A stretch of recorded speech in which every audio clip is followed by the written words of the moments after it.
여러분 안녕하십니까? C채널 뉴스입니다. 9월에 개최되는 주요 교단들의 정기총회를 미리 점검해보고 있습니다. 오늘은 지난 97회기를 큰 혼란 속에 보내야 했던 예장 합동총회의 98회기 정기총회 주요 이슈를 살펴봅니다. 이인찬 기자의 보도입니다. 대한해수교장로회 합동총회는 올해 98회 정기총회를 9월 23일부터 27일까지 수원 과학대에서 개최합니다. 총회 선거관리위원회가 최근 임원 후보자를 확정한 가운데 총회장에는 현 부총회장 안명환 목사가 추대될 전망입니다. 목사 부총회장 선거는 광주 미문교회 백남선 목사와 서천읍교회 김용호 목사가 입후보했으며 남광주노회가 추천한 송정중앙교회 박덕기 목사는 당사자 청원 없이 추천됐다는 이유로 선관위가 입후보 불가를 결정했습니다. 특별히 올해 합동총회 선거는 13년 만에 직선제로 치러질 전망이어서 관심을 모으고 있습니다. 지난해 97회 총회는 제비뽑기와 직선제를 혼합한 선거제도 도입을 결의했으며 이번 선거에서는 후보자가 2명이어서 제비뽑기 없이 바로 직접 투표로 치러질 예정입니다. 하지만 절충형 선거제도를 위해 조직된 선거법 개정위원회가 총회가 결의한 목사 부총회장 후보 자격에 세례교인 500명 이상 교회 시무자 조항 등을 빼고 총회 활동 경력 조항을 삽입해 이를 두고 이번 정기총회 개막 직후부터 진통이 예상되고 있습니다. 이번 총회에서의 최대 관심은 지난 회기 내내 전개돼온 갈등이 수습될 수 있을까 하는 데 있습니다. 합동총회는 97회 정기총회 직전에 불거진 정준모 총회장의 각종 의혹과 정기총회 마지막 날의 기습파회, 여기에 황규철 총무의 용역을 동원한 총회 장소 통제와 총회 석상에서의 가스총 등장 등의 여파로 큰 어려움을 겪어왔습니다.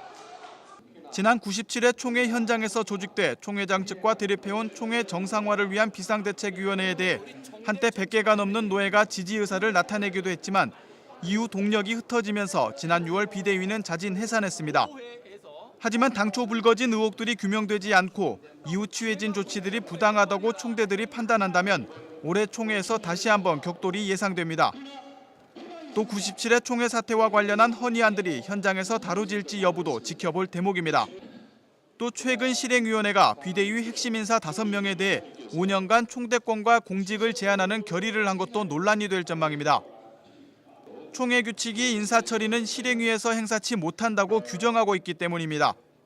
이외에도 이번 정기총회에서는 교단의 재산상 손실 문제를 다뤄온 응급재단 납골당 문제 사법처리정권위원회와 IT 구호 홍금 전용 사건 사법처리정권위원회의 보고사항도 관심입니다. 한편 합동총회는 오는 9월 6일 대전중앙교회에서 모든 임원 후보자들이 참여하는 정견 발표회를 가질 예정입니다. C채널 뉴스 이인창입니다. 대한예수교장로회 통합총회 통계위원회의 조사 결과 예장통합 전체 교인 수가 3년째 줄어들고 있는 것으로 나타났습니다. 통계위원회의 조사 결과에 따르면 2012년 12월 31일까지 집계된 전체 교인 수는 281만 531명으로 이는 2011년보다 1.46% 감소한 수치인 것으로 나타났습니다.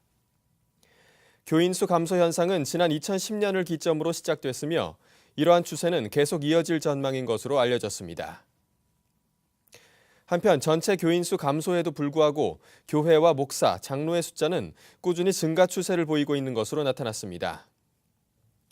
교회 수는 8,305개에서 8,417개로 112개가 증가했으며 목사 수는 전년 대비 3.67%, 장로 수는 1.62%가 증가한 것으로 나타났습니다.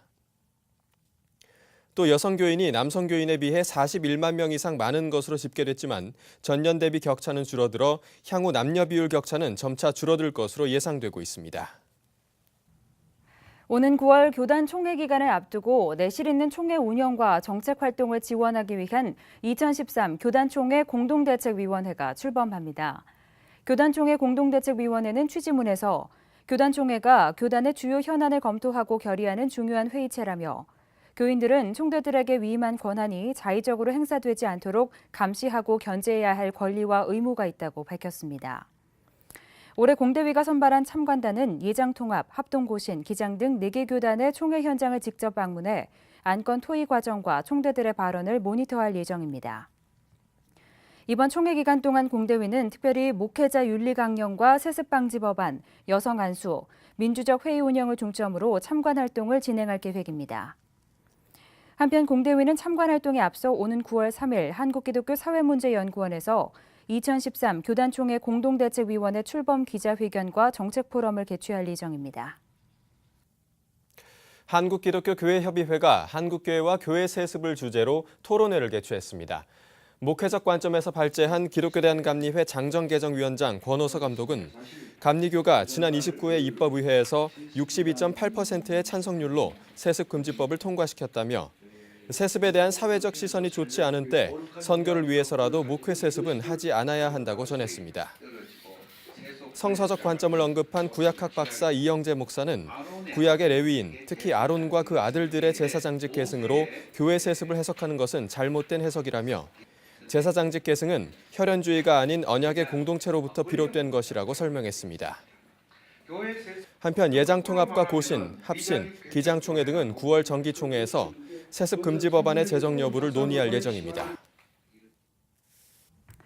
화학무기 사용으로 대규모 살상자가 발생한 시리아 사태에 대해 WCC 세계교회협의회가 국민들의 시리아 안전을 촉구하는 입장을 밝혔습니다. WCC 세계교회협의회 울라프 픽세트베이트 총무는 시리아 내전 가운데 화학무기가 사용된 것은 그 배후 세력이 누구냐에 관계없이 결코 용납될 수 없는 것이라며 심히 우려스러운 상황이라고 비판했습니다. 울라프 총무는 또 무고한 시리아 국민들이 참을 수 없는 고통을 겪고 있다며 유엔과 국제사회가 시리아 국민을 보호하고 기나긴 내전을 끝내기 위해 협력하길 바란다고 요청했습니다.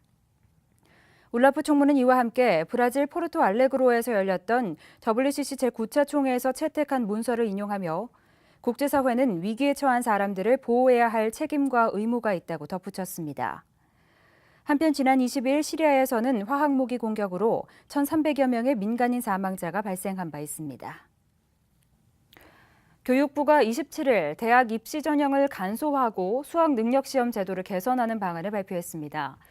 그러나 학생과 학부모의 입시 부담을 근본적으로 줄이고 사교육을 없애는 데는 아직 역부족이라는 비판이 나오고 있습니다. 곽영신 기자의 보도입니다. 서울 해화동에서 고등학교 1학년, 중학교 3학년 자녀를 둔 최성순 씨.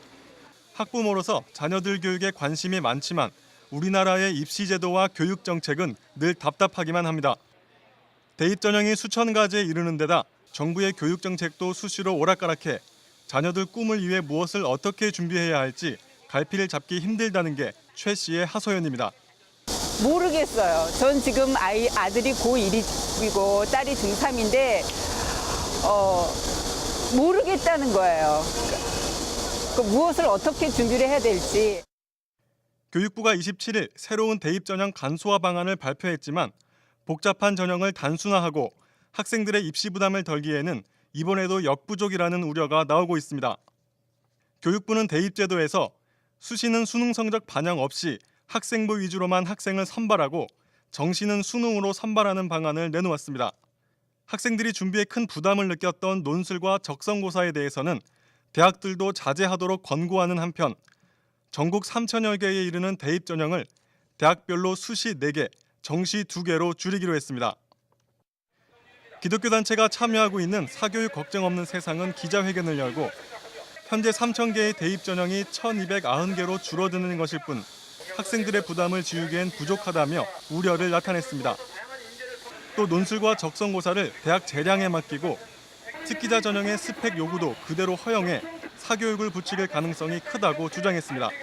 핵심적인 대입 정책에서 정책의 방향은 알면서도 구체적인 해법에서는 대학의 권장, 대학의 자율, 그리고 지향 이런 표현을 쓰면서 정부가 책임을 회피하라는 것은 온당치 않습니다. 단체는 또 대입 제도를 대폭 간소화하겠다는 정부 공약을 지키라면서 입시 부담을 가중시키는 논술과 적성고사를 폐지하고 대학에서 스펙을 요구하는 일도 금지하라고 촉구했습니다.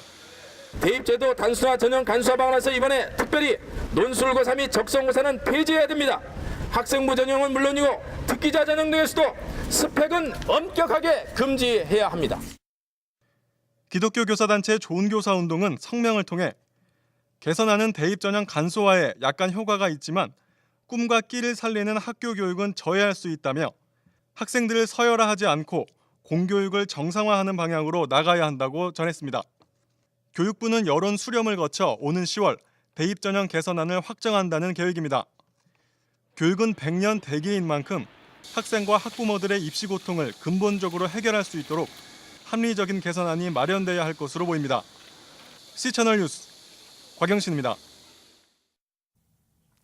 로버트 킹 미국 국무부 북한인권 특사가 오는 30일 북한에 억류 중인 케네스 배 씨의 석방을 위해 북한을 방문할 것으로 보입니다.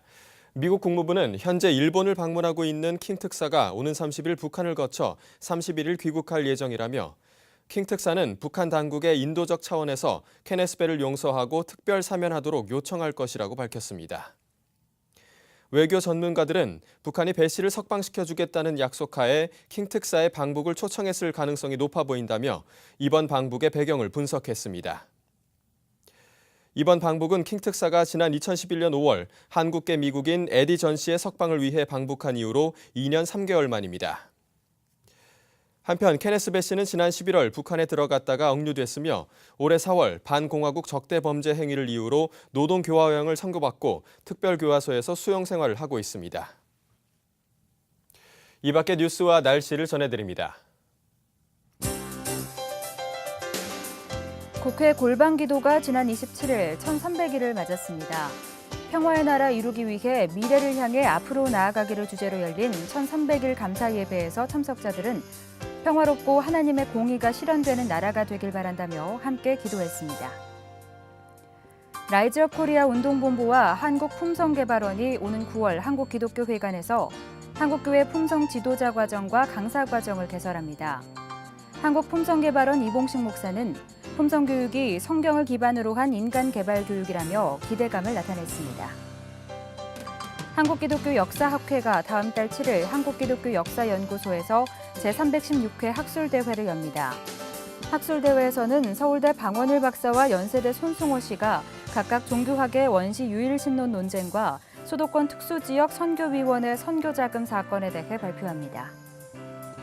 한국여교역자 신학연구원이 다음 달 12일부터 매주 목요일 교역자와 평신도를 위한 내면 치유와 전인 성장 워크숍을 개최합니다. 워크숍은 왜곡된 사고와 상처를 하나님의 십자가에 의탁해 풀어내고 치유하는 과정으로 진행됩니다. 날씨입니다. 전국에 비 소식이 있습니다. 중부와 호남 지역은 새벽부터, 영남 지역은 낮부터 비가 내리겠고 특히 중부와 호남 지역을 중심으로 최고 70mm가량 내릴 것으로 보이는데요. 비가 내리면서 기온은 크게 떨어져 더위도 누그러지겠습니다. 아침 기온은 대구 23도를 기록하겠습니다. 낮 최고 기온은 서울 26도, 강릉은 30도까지 오르겠습니다. 바다의 물결은 서해 중부 먼바다에서 2에서 4m로 매우 높게 일겠습니다. 주간 날씨입니다. 15호 태풍 콩레이가 북상 중입니다. 진로는 유동적이지만 금요일부터 제주 남쪽 해상에 영향을 줄 가능성이 있습니다. 대한예수교장로회 합동정기총회를 미리 전망해봤는데요.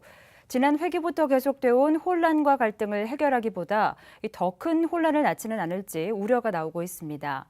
특히 총회 비상대책위원회로 활동했던 몇몇 총대들을 징계해 논란이 커지고 있습니다. 비대위가 총회의 화합을 위해 이미 해산한 만큼 이들에 대한 처벌을 앞세우기보다는 더 근본적인 자성과 교단 화합을 위한 방편을 연구하는 것이 우선일 것 같습니다. 뉴스를 마칩니다. 시청해주신 여러분 고맙습니다.